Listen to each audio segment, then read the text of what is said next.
have that much of a selection, and someone says, I like this bottle, and it's a little obscure, that could be a little while here. Well, we're fortunate here. We have 3 sommeliers, 3 full-time sommeliers, but we have a staff, a wine cellar staff of close to a dozen, and they'll grab it. Meanwhile, I'm probably polishing your stem or getting your decanter ready, and they'll bring it to me, and then we'll decant it tableside. So.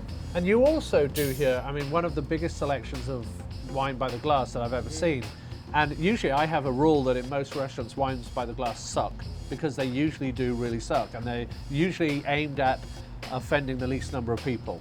But I know walking through your cellar here on the way to this working cellar, you've got some very, very impressive wines by the glass. So tell us about that, because a lot of people will just go in and eat on their own and want to have a couple of glasses of wine, or they don't want a whole bottle.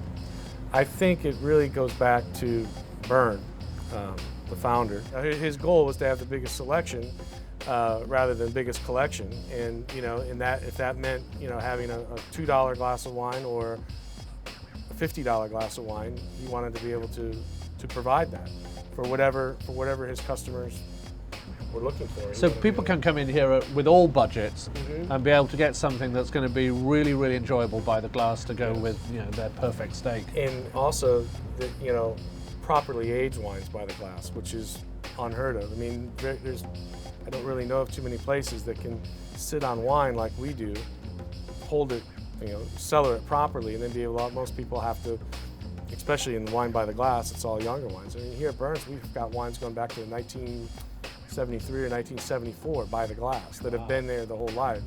I mean, as a young man, I started coming here, and I would sit at the bar and eat the steak sandwich and try different glasses that were $4, $5 from all parts of the world, and it was such an amazing experience to me. It's like you could come and try.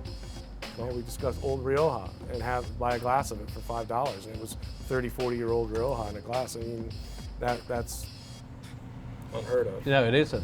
It is amazing. Throughout all the world, you can go to all of these wineries and see all of these things, and here in one place, we've got it all. Not only do we have it all from today, but we have it all for past 75, 80 years.